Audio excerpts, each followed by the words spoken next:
The bouncer at the Flamingo Club looked down at Jimi Hendrix with barely concealed contempt and delivered the lie that would lead to one of the most devastating demonstrations of musical superiority in rock history.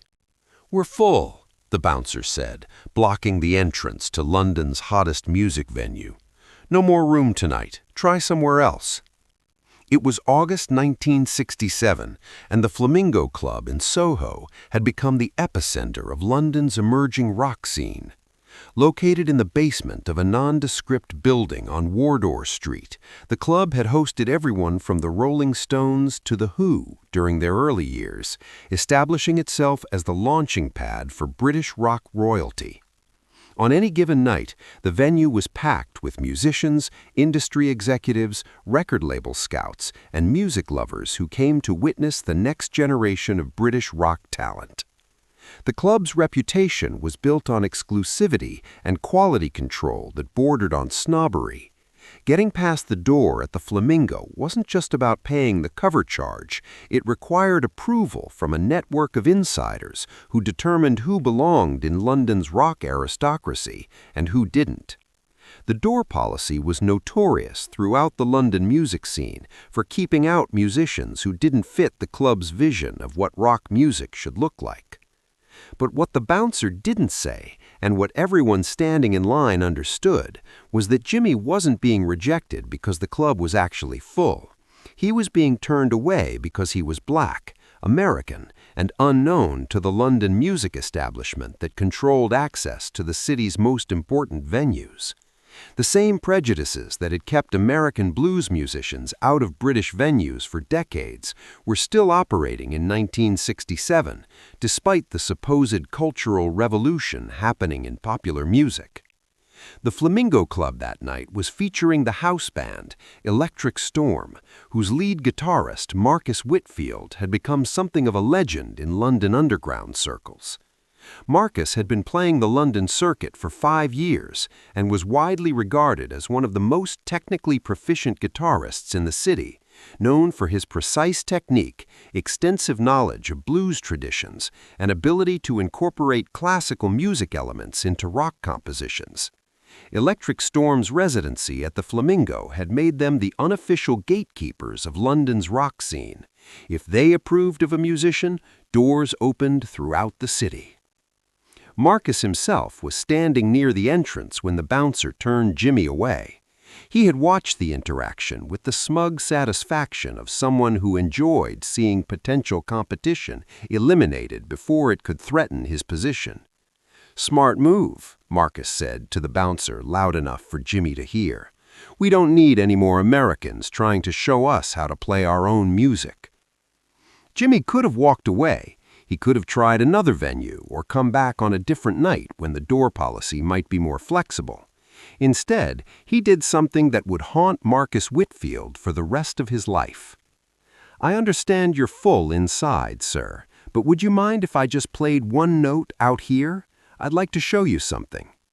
Marcus laughed. "One note? What's the point of playing one note?" Sometimes one note can tell you everything you need to know about a musician. If you're not interested, I'll leave. But if you are, it might be worth your time. The crowd that had gathered outside the Flamingo Club sensed that something unusual was about to happen. Word spread quickly through the line that the American guitarist who had been turned away was challenging the club's house band leader to some kind of musical demonstration. Marcus, confident in his abilities and enjoying the attention, decided to indulge what he assumed would be a brief embarrassment for the presumptuous American. "Fine," he said, "play your one note, but make it quick. I have a show to prepare for." Jimi borrowed a guitar from someone in the crowd, a beaten-up Stratocaster that had seen better days. He plugged it into a small practice amplifier that someone had brought for busking earlier that evening. The setup was far from ideal, but Jimi had learned long ago that real musicianship transcended equipment limitations. What happened next left every musician present questioning everything they thought they knew about guitar playing. The note began simply enough, clean and clear, struck with perfect intonation and sustain. But as it held in the air, Jimi began manipulating it in ways that seemed to defy the laws of physics and the understood limitations of the electric guitar. Using a combination of finger vibrato, string bending, controlled feedback, and harmonic manipulation that he had spent years perfecting, he made that single note tell a complete musical story that encompassed more emotional range than most musicians achieved in entire compositions. The note swelled and faded through precise volume control, achieved by subtle changes in his picking attack and guitar positioning. It bent sharp and flat through microtonal adjustments that revealed the spaces between the notes that Western music typically ignored. Most remarkably, through his understanding of harmonic nodes and feedback points, he divided that single fundamental frequency into multiple harmonics that created the illusion of an entire chord progression emerging from one sustained tone. Jimi used his body position relative to the amplifier, along with the guitar's pickup selector and tone controls, to manipulate feedback in ways that turned the sustained note into what sounded like a conversation between multiple instruments. By controlling the angle of the guitar and his distance from the amplifier, he could make the note sing, scream, whisper, or roar, all while maintaining the fundamental pitch that he had started with. The crowd watched in stunned silence as Jimi demonstrated techniques that pushed the boundaries of what anyone thought the electric guitar could accomplish. He used controlled feedback to create sustained tones that seemed to exist independently of the physical string vibrations, making it appear as though the music was emerging from the air itself rather than from the physical instrument. Most remarkably, he made that single note convey emotions and tell stories that most musicians couldn't achieve with entire compositions. The note swelled and faded through subtle vibrato variations, anger through aggressive harmonic distortion, hope through gradual dynamic swells, and resolution through the careful management of natural decay. Each emotional transition flowed seamlessly into the next, creating a narrative arc that left listeners feeling like they had experienced a complete musical journey. Marcus stood frozen, his mouth slightly open, as he watched Jimi demonstrate a level of control over the electric guitar that he had never imagined was possible. The crowd around them had gone completely silent, mesmerized by the sonic landscape that Jimi was creating with what was supposedly just one note. "How is he doing that?" someone whispered. "That's impossible," Marcus muttered, his voice barely audible. But Jimi wasn't finished. As the demonstration continued, he began incorporating techniques that pushed the boundaries of what anyone thought the electric guitar could accomplish. He used controlled feedback to create sustained tones that seemed to exist independently of the physical string vibrations. He manipulated the guitar's electronics to create sounds that ranged from whisper quiet to earth-shaking volume, all while maintaining perfect pitch control. The single note became a symphony. It told stories, painted pictures, and created emotional responses that left the audience feeling like they had experienced a complete musical performance rather than a technical demonstration. When Jimi finally let the note fade into silence, the crowd outside the Flamingo Club remained quiet for several seconds, processing what they had just witnessed. Marcus Whitfield's face had gone pale. As a professional musician, he understood that he had just witnessed something that redefined what was possible on his instrument.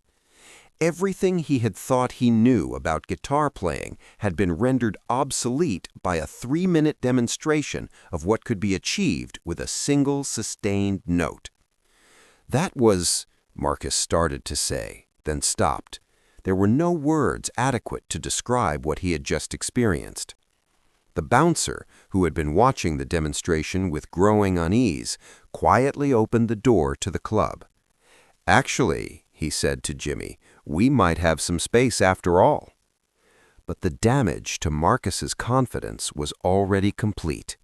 He had built his reputation and his identity around being London's premier electric guitarist. In 3 minutes, an American musician he had never heard of had demonstrated levels of technical mastery and musical sophistication that Marcus knew he could never achieve, no matter how many years he practiced. That night, Electric Storm performed their regular set at the Flamingo Club, but Marcus's heart wasn't in it. Every note he played reminded him of what he had witnessed outside the venue.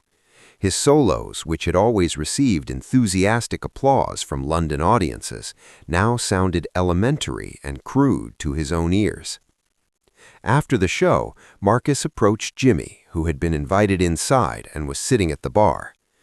"I need to ask you something," Marcus said. "How long have you been playing guitar?" "About 10 years," Jimi replied. "And how long have you been able to do what you did outside?" Jimi thought for a moment. "I've been working on those techniques for maybe 2 years, but really understanding how to control the guitar that way, that's taken most of my life." Marcus was quiet for a long moment. "I've been playing for 15 years, he finally said. "I thought I was good. I thought I understood the guitar. But what you did tonight, I've never even imagined anything like that was possible." "It's just a different approach," Jimi said gently. "There are many ways to make music." But Marcus knew better. What he had witnessed wasn't just a different approach, it was a different level of musical consciousness entirely.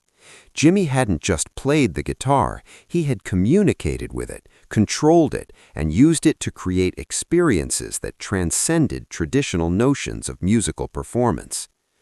2 weeks later, Marcus Whitfield announced that he was leaving Electric Storm and retiring from professional music. He sold his guitars, canceled his upcoming gigs, and took a job working in his father's accounting firm. "I realized that night that I was never going to be more than mediocre, not just compared to Hendrix, but compared to what the guitar was actually capable of in the right hands. I had been playing the same instrument for 15 years, but I had never really understood what it was." The story of Marcus's retirement spread quickly through London's music scene. Within weeks, everyone knew about the American guitarist who had ended a promising career with a single note, played outside the Flamingo Club. For Jimi, the incident became both a source of pride and regret. He was proud that his demonstration had opened doors in London that had previously been closed to him. The Flamingo Club became one of his regular venues, and other London clubs began seeking him out after hearing about what happened that night. But he also felt genuine sadness about Marcus's decision to quit music entirely. "That wasn't what I was trying to do," Jimi said in an interview months later. "I just wanted to show that I belonged in these venues, that I had something to contribute to the London music scene. I didn't want to discourage anyone from making music." The incident at the Flamingo Club became legendary in London music circles, not just because of Jimi's remarkable demonstration, but because of the questions it raised about the nature of musical talent and competition. Musicians began to understand that true artistry wasn't about defeating other artists, it was about pushing the boundaries of what their instruments could accomplish. The club itself changed its policies after that night. The management realized that their door policies had been based on prejudice rather than musical merit, and they began actively seeking out diverse talent from around the world. Marcus Whitfield's story became a cautionary tale about the dangers of building your identity around being the best at something, rather than focusing on personal growth and artistic expression. His retirement served as a reminder that music was supposed to be about joy, creativity, and communication, rather than competition and ego. Years later, guitar students would study recordings of Jimi's single-note demonstrations to understand how he achieved such extraordinary control over his instrument. Music schools began teaching courses on feedback control, harmonic manipulation, and the electric possibilities of the electric guitar that Jimi had pioneered. The techniques that Jimi demonstrated that night outside the Flamingo Club influenced generations of guitarists who learned that the electric guitar was far more versatile and expressive than anyone had previously imagined. His approach to sustained notes, feedback control, and electronic manipulation became foundational techniques in rock, blues, and experimental music. Most importantly, the incident demonstrated that musical genius could appear anywhere and challenge established hierarchies in ways that transformed entire artistic communities.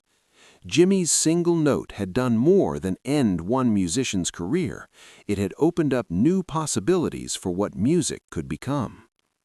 If this story of artistic transcendence and the responsibility that comes with exceptional talent moved you, hit that subscribe button and give this video a thumbs up. Share it with someone who understands that true artistry is about pushing boundaries rather than defeating competitors. Have you ever witnessed a performance that completely changed your understanding of what was possible in your field? Tell us about it in the comments. And don't forget to hit that notification bell for more stories about the moments when genius redefined what we thought was humanly achievable.